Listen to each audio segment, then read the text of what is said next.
Hello friends, today we are going to learn about the histology of the limbus. So limbus, it is located at the corneal scleral junction and it is a band approximately 1.5 to 2 millimeter wide. So here in this diagram you can see it's a band approximately 1.5 to 2 millimeter wide that encircle the periphery of the cornea. Now the radius of curvature change at the junction of the cornea sclera, and internally at this junction there is a larger flow, and the internal there is a scleral sulcus, and this internally scleral sulcus, it is nothing but the internally corneal scleral junction, which known as internal scleral sulcus, which has a scoop out appearance, and it also contains the trabecular meshwork, the seminal canal, and the major route for the drainage of the aqueous humor. Now, histologically, the anterior boundaries of the limbus, which consists of Bowman's layer and the termination of descending membrane, and the posterior boundary, which is perpendicular to the surface of the globe, and it also passing through the posterior edges of the scleral spur. Now the scleral spur, which lies at the posterior edges of the internal scleral sulcus, and this scleral spurs, it is a region of circular orientation of the collagen bundles that extend from the inner accept of the sclera.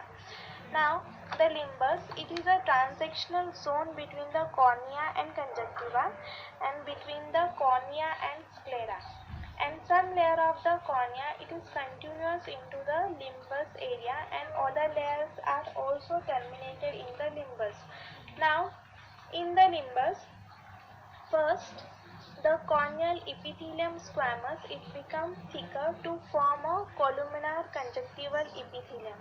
So epithelium, it is increases at the limbus from a layer of 5 cell thicker to the layer of 10 to 15 cell thicker, and melanocyte that may be present in the basal cell, and the pigmentation that may be evident in the limbal and the conjunctival, especially in the darker individuals.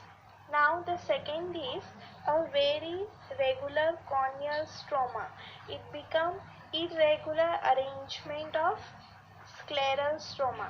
So the limbus contain a transition from a very regular corneal lamella to the irregular and the random orientation of the collagen bundles in the sclera, and this change is gradual, and this transparent cornea, it merges into the opaque sclera, and there is no demarcation line, and these scleral fibrils, it extended further anteriorly on the external, that on the internal side of the limbus, within the limbus stroma at the corneal periphery, and the corneal periphery, and in the corneal periphery there is a presence of collagen fibrils, and these collagen fibrils, it forming a circumference of the ring shape, and this ring structure, it maintain the corneal curvature. It maintain the correct corneal curvature. Now the third is Bowman's layer and the descending membrane terminated at the anterior border.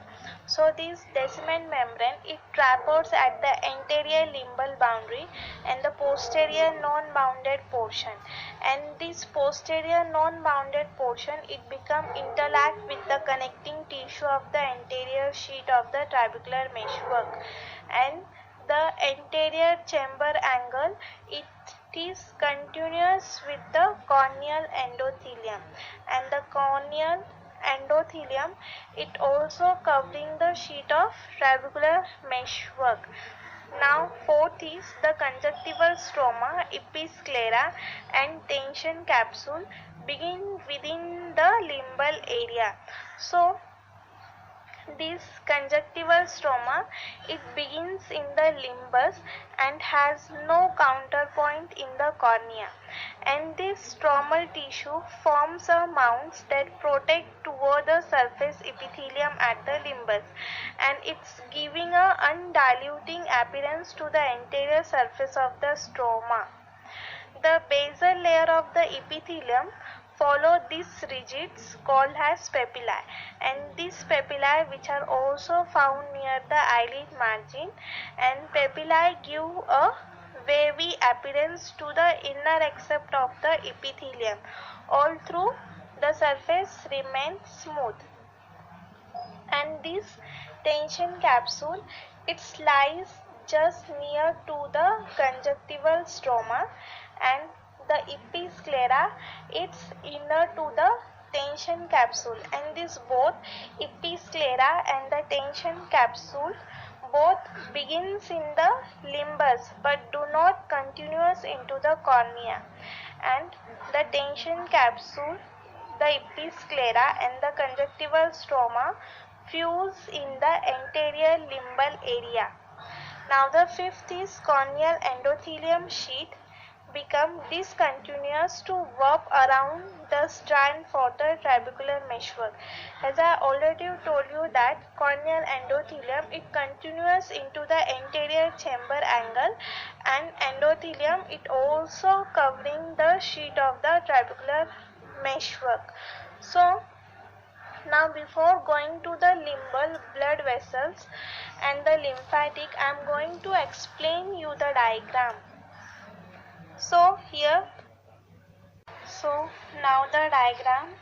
In this diagram you can see this is the formation of epithelium, and from here to here this form a thin or poorly defined connecting tissue layer over the episclera, and this portion, this is the limbal stromal occupied area, and from here to here it is composed of sclera and corneal tissue that merged in this region, and these are the loose connecting tissue of the stroma, and these are the tensional capsule.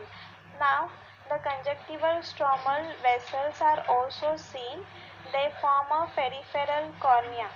This A portion you can see, and these extend anteriorly to terminated of Broman's layer and the episcleral wings. Here you can see B portion, and these Broman's layer and episcleral vessels which are cut in different plane. In this area the C portion you can see, and these vessels forming the intrascleral and the deep scleral flux. This D portion you can see, these are the nothing but the deep scleral flux. Okay, and these deep scleral flux are shown within the limbal stroma. This E portion you can see which is shown in within the limbal stroma, and the anterior part of the ciliary muscles. This F portion you can see, this is nothing but the anterior part of a longitudinal portion of the ciliary muscles which merged within the scleral spur and the trabecular meshwork. This G portion you can see, and the loose tissue of its walls are clearly seen in the this H portion. This is nothing but the loose tissue and its wall. This is nothing but the seminal canal. Now here this I portion you can see, this is the outer cord of the uveal meshwork, and this is the iris process. This shape is the iris process and is seen to arises from the iris surface. It is arising from the iris surface and to join to the trabecular meshwork at the level of the anterior portion of the scleral spur. This K portion you can see. Okay, and these double arrows you can see, these are nothing but the Descemet membrane termination. Okay, now Now we are going to see the limbal blood vessels and lymphatic. In these ciliary loops from conjunctival and episcleral vessels form network in the limbus and which is surrounding the cornea, and it's providing nourishment to a vascular corneal tissue.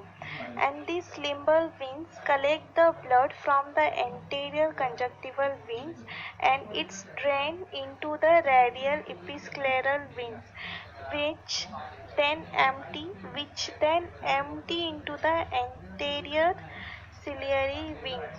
And this lymphatic canal, it's located in the limbal area and it do not enters the cornea. Thank you guys for watching my video. Please like, share and subscribe my channel.